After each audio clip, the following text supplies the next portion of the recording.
প্রধান উপদেষ্টার প্রেস সচিব শফিকুল আলম বলেছেন, প্রত্যন্ত অঞ্চলেও আয়নাঘর ছিল। বাংলাদেশের যত আয়নাঘর আছে সব খুঁজে বের করা হবে। বুধবার দুপুরে রাজধানীর ফরেন সার্ভিস একাডেমির মিলনায়তনে এক ব্রিফিংয়ে এ কথা জানান তিনি। প্রেস সচিব বলেন, গুম কমিশন রিপোর্ট অনুযায়ী এবং নিরাপত্তা বাহিনী যে তদন্ত করেছে তার ভিত্তিতে ধারণা করা যায় যে সারা দেশে 700 থেকে 800 আয়নাঘর আছে এবং এটা আরও বের হচ্ছে। তাতে বোঝা যাচ্ছে যে এটি শুধু ঢাকায় সীমাবদ্ধ ছিল না, প্রত্যন্ত অঞ্চলেও ছিল। হিউম্যান রাইট ওয়াচের প্রতিবেদনে স্পষ্ট লেখা আছে, গুম ও খুনের সঙ্গে পতিত স্বৈরাচার শেখ হাসিনা জড়িত ছিল। তার নির্দেশেই এগুলো হয়েছে।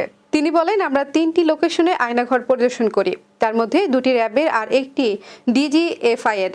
সেখানে কিভাবে রাখা হতো, নির্যাতন করা হতো, কিভাবে সিন কাটিয়েছেন কেউ সেখানে 7 থেকে 8 বছর কাটিয়েছেন, তার বর্ণনা আসলে প্রকাশ করার মতো না। এই পরিদর্শনের এগুলো প্রকাশ পায়। প্রধান উপদেষ্টা প্রতিটি স্পটে গিয়েছেন, সেখানে যারা বন্দী ছিলেন তারা তাদের সঙ্গে হওয়া ঘটনাগুলো প্রধান উপদেষ্টাকে বর্ণনা করেছেন। আমরা সেখানে সবাইকে নিতে পারিনি, এজন্য আমরা অত্যন্ত দুঃখিত। আমরা বিটিভির মাধ্যমে সবগুলো ভিডিও করেছি। আমাদের সঙ্গে শুধু 2টি মিডিয়া আউটলেট ছিল। প্রেস সচিব বলেন, আমরা যে জায়গাগুলোতে গেলাম সেই জায়গাগুলো খুবই ক্ষুদ্র ক্ষুদ্র রুম।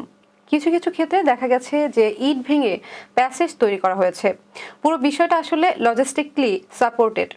আমাদের আইডিয়া ছিল, আমরা বিটিভি থেকে 2টি ক্যামেরাম্যান নিয়েছি, পিআইডি থেকে একজন ফটোগ্রাফার নিয়েছি, আমাদের নিজস্ব প্রেস উইংয়ের একজন ফটোগ্রাফার ছিলেন। এছাড়া নিয়েছি আল জাজিরা ও নেত্র নিউজকে।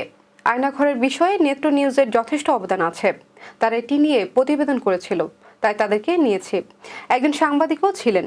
এর বাইরে আমরা নিতে পারিনি। আসলে লজিস্টিকলি খুব চ্যালেঞ্জিং ছিল।